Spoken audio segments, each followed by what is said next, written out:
And Ghana's transition to a new government in January 2017 may face serious challenges as the office mandated to ensure a smooth process, that is the Administrator General's office, lacks basic resources to carry out its mandate. The understaffed office works without a car and resorts to the use of illegal commercial motorbikes, popularly known as Okada, to undertake its activities. The situation has persisted for many years in spite of an amendment of the Transition Act in Parliament, which took place in October this year.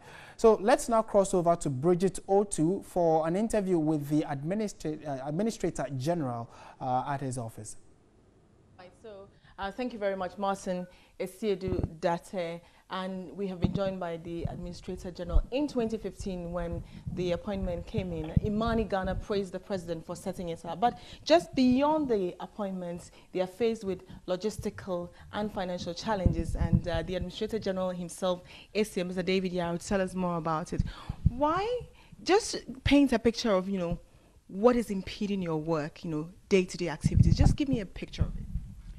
Well, basically, by the nature of my work, because there's a bit of monitoring and evaluation and verification, so definitely transportation is a big problem. Then staffing is a big problem. And the nature of the work we are supposed to do, that's build a database of government properties and assets.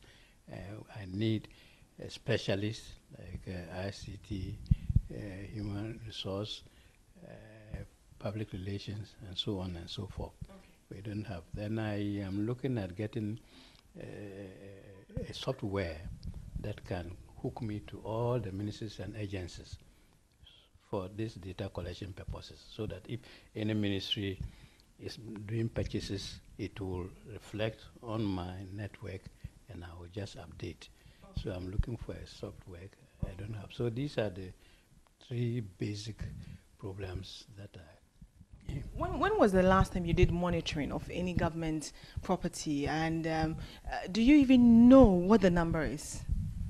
Yeah, well, we haven't done a physical monitoring, but we know because we have made sure that the reporting template for the handing over news captures every detail of what government property or asset is.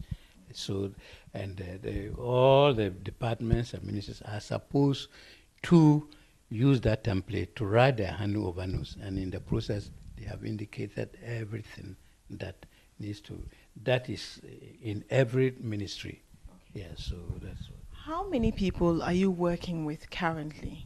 Yeah, currently, as I say, we are just these 4 people. 4 for the whole department? Yeah, 4 for the whole department. They are the gentlemen here, but 3 plus myself and maybe my private secretary. Okay. But how many people do you need to be able to do your work effectively? Yeah, but for office space problem, we needed almost 12 to 15 people. Mm-hmm. But even now, I just wanted 5 to help, and I can still get them. So okay. We are also told of a situation where you have had to even use, give monies out to, I think, pick a motorbike. We call it Okada. Can you just explain more of how did you come to that? How did we get there? No, as I said, you need movement. This office, if I'm inviting organizations for a meeting, I need to send letters to them. The letters are ready. How will the letters be sent? So a dispatch clerk from this office must go. If there is a car, the driver will go with him. He will deliver those things. There's no car. Then I tell him, I said, I remember one time I told this gentleman, look, kindly take this into the head of civil service and say, Chief, how do I go? So I said, well, please, you just try and see whether you can get a taxi or Okada. He said, I don't have money. And when I looked in my pocket, the money that I had couldn't take a taxi, but it could manage an Okada. I gave it to him. I said, go. And since then, this is what we've been doing to make sure that work goes on. So that is how we came to be using Okada and other. So given how important your role is, especially even we're going through a transition at the moment, have you made those requests, and what has been the response of government to this? No, actually, right from the day I assumed office, I met my staff. we identified all our problems. I booked an appointment with the Chief of Staff, and we discussed. We had a lovely discussion, and they promised that they would help. But eventually, we got to know that because of logistical and financial constraints. Yeah. What specifically did the Chief of Staff tell you? No, he said, well, they will look into it. He even referred me to the general administration to see whether they could get a vehicle for me. Yeah, but they too didn't have. So they are aware, but they promised that they will do their best to see what they can do to. Now, I want to pick it from your point of view. Do you honestly think, having been here with all the challenges that you have faced, that they consider the Administrator General a serious department? Yeah. The treatment that you're being given?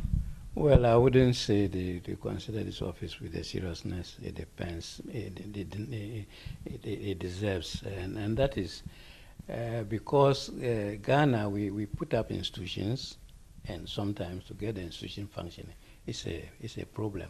I was just telling somebody that I was at Cape Verde last month for a West African international conference, and on transitions, and I made a presentation on our transition law, and you'll be surprised to hear that it's only Ghana in the West African sub-region that has a transition law.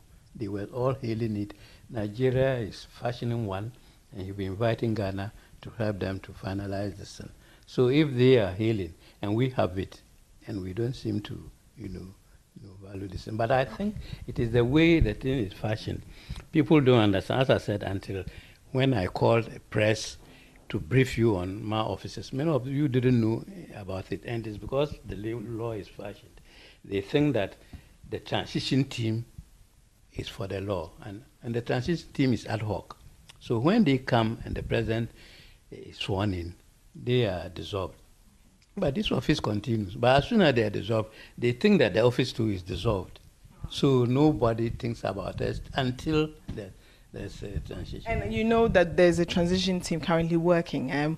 What role are you playing currently? Have you been contacted? That is the interesting thing too. I was just protesting the other time when I heard that Parliament had met to look at amendments without recourse to me. I was sitting here, I didn't know until I heard that Parliament had amended the decision. When I looked at the amendment law, I am not a member of the transition team. Meanwhile, the office is supposed to provide administrative and technical assistance to them. And if I'm not a member of the team, I remember even when the law says within 24 hours the team should be constituted. Somebody called me, why, we haven't gotten our letter yet, inviting us for inauguration. What's happening? And I said, well, can you let us have our letter? I said, sorry, I don't have the locus because I'm not a member of the transition team. You see, so this is a big omission, and it's just because we don't take our institution seriously. When they were amending it, I expected a Parliamentary Select Committee on Legislation would have said, let's invite the Solicitor General to have his input. Nobody minded me, So was it a genuine oversight, or there is a deliberate attempt at making your outfit look like it's really deficient, malfunctioning? It's not important, or they are not aware of it? This one was a genuine decision because they sponsored it, and when I took them on, they apologized profusely. So it wasn't a deliberate oversight. Okay. Yes, and I also think that because from the little that the interaction I've had from both sides of the transition team, sure, they all agree that, look, I have a very important role to play, and that they will ensure that I work effectively. So I think nobody is, this is just that. And don't forget that this transition law was tested just once, 2012, and it was from one government to itself. So there wasn't much at stake. It is now that it's from one democratically elected government to a different one. This is the time we will see the potency of the law. And that is why now, even before then, you have never come to my office here to find out how I'm doing. But by that 2012, it was there. Nobody bothered to know what we were doing. Yeah, Thank you. Thank you very much. We will leave it here. And the Administrator General here telling us about some of the concerns. Parliament also recognizes the importance. In fact, the transition team does recognize they would be able to tell where government assets are, the lands. There were accusations of people selling state assets to themselves because they were not properly captured. But if they are given the right resources, they will capture all of those things, and the confusion about whether it's state assets or not will be cleared.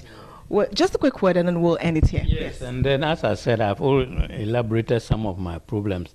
The leading one, as I said, is transportation. Now, Ghana is a corporate system for all of us. If the government is having problems now to resolve this, I'm asking TV3 to join me and join others to appeal to corporate Ghana to help meaningful people who want democracy to thrive, who recognize the importance of my office to help me. Even if TV3 today you give me a pickup, I will appreciate it. All right, Martin is standing there.